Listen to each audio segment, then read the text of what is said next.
Assalamualaikum warahmatullahi wabarakatuh. Apa kabar anak-anakku yang soleh dan soleha?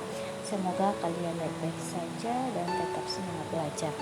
Nah, hari ini kita akan masuk pada pembelajaran sejarah kebudayaan Islam bersama dengan Roma. Materi yang kita pelajari hari ini yaitu sebab-sebab hijrah ke Yastrib, dan yang berikut yaitu Nabi Muhammad SAW hijrah ke Yastrib. Oke anak-anak, simak video pembelajarannya dengan baik ya. Baik anak-anakku sekalian, setelah beberapa minggu yang lalu kita membahas tentang peristiwa sebelum hijrahnya ke Yastrib, yang kemudian keluarlah Baiat Aqobah pertama dan Baiat Aqobah yang kedua. Kali ini kita akan mempelajari tentang sebab-sebab hijrahnya ke Yastrib. Keadaan kota Mekah kian hari kian mengkhawatirkan untuk kaum muslimin, hingga akhirnya Nabi Muhammad SAW bertemu dengan 6 pemuda dari Yastrib yang akhirnya masuk Islam. Pada tahun ke-12 kenabian, mereka kembali dan meminta Nabi Muhammad SAW untuk hijrah ke Madinah.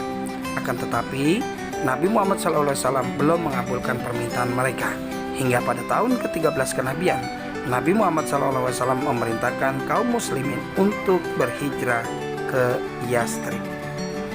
Berikut ini sebab-sebab hijrah Nabi Muhammad SAW dan kaum muslimin ke Yastrib.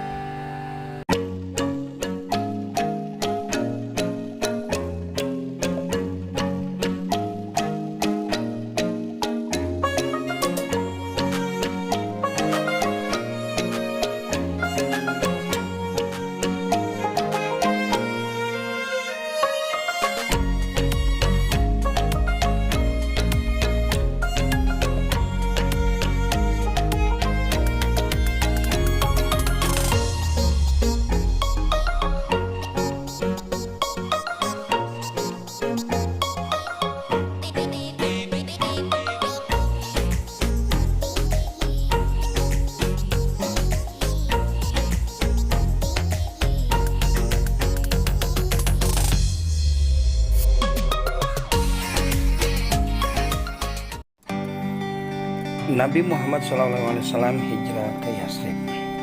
Setelah menerima wahyu dari Allah Subhanahu wa Ta'ala melalui malaikat Jibril, Nabi Muhammad SAW menyusul kaum muslimin untuk hijrah ke Yastrib. Malaikat Jibril memberitahu Nabi Muhammad SAW rencana kaum kafir Quraisy yang hendak membunuh beliau. Setelah mengatur segalanya, Nabi Muhammad SAW keluar dari rumahnya seraya membaca surat Yasin.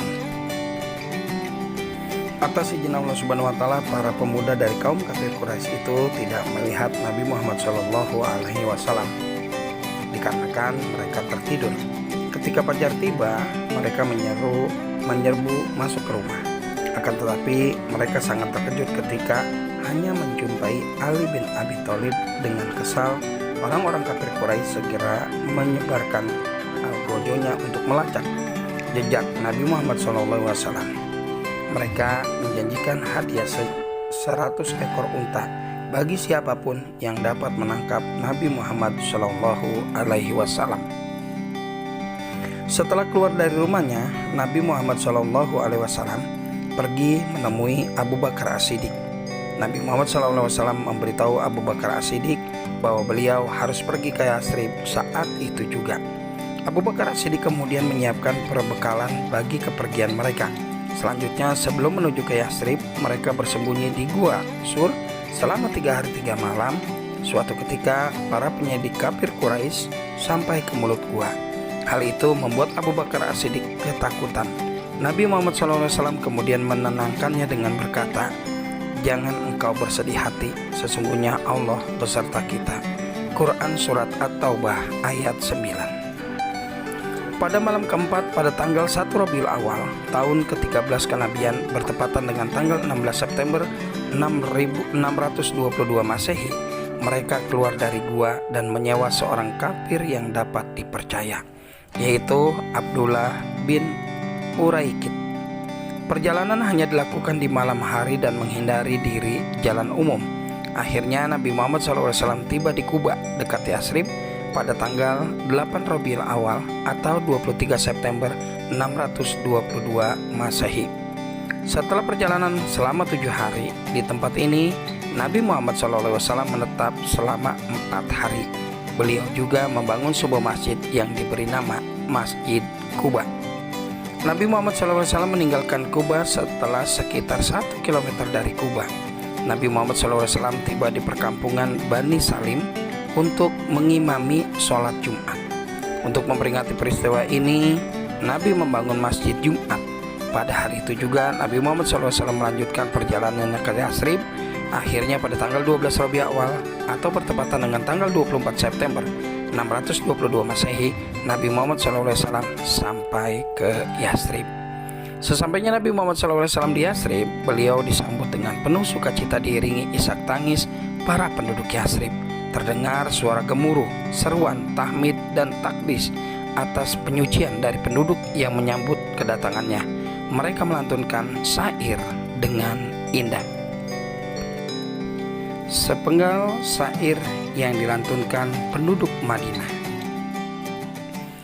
Tola al-badru alaina min saniyatil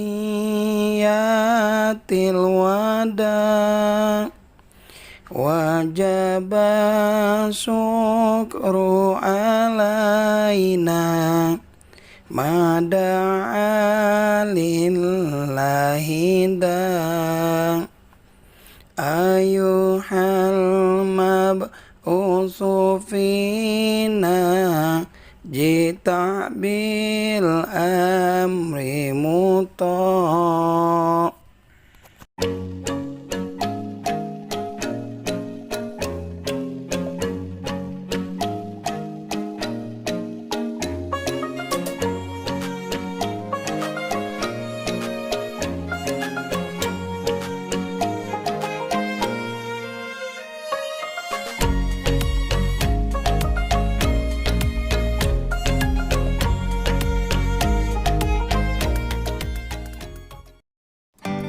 Penduduk Yathrib berkumpul untuk menyambut Nabi Muhammad SAW.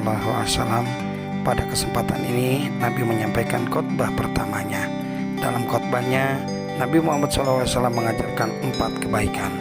Pertama, mengucapkan salam kepada sesama muslim untuk menciptakan perasaan cinta serta kasih sayang. Kedua, memberikan makan untuk melapangkan rezeki. Ketiga, mempererat jalinan silaturahmi untuk memanjangkan umur dengan mengharapkan kasih sayang Allah.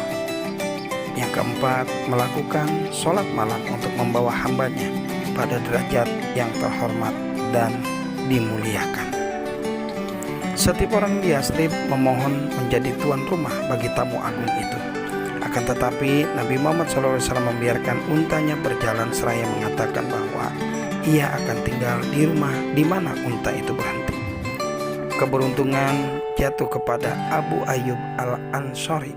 Unta Nabi Muhammad SAW berhenti dan berlutut di depan rumahnya. Di tanah kosong milik 2 orang anak yatim bernama Sahal dan Suhail. Di tempat ini Nabi Muhammad SAW membangun Masjid Nabawi. Selanjutnya Nabi Muhammad SAW memanggil istrinya Saudah, kedua putrinya Ummu Kulsum dan Fatimah melalui anak angkatnya Zaid bin Harisah. Sejak itu Nabi Muhammad SAW tinggal di Madinah serta mengembangkan ajaran Islam di sana. Baik anak-anakku sekalian, ini saja pembelajaran kita pada kesempatan pagi hari ini. Pak Endang tentunya berharap semuanya tetap semangat. Tugas kalian adalah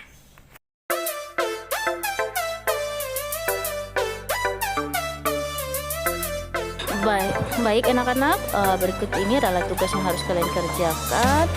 Dan jangan lupa untuk kumpul pada hari Jumat tanggal 21 Januari, tepatnya di sekolah ya. Baik dan kurangnya, wassalamualaikum warahmatullahi wabarakatuh.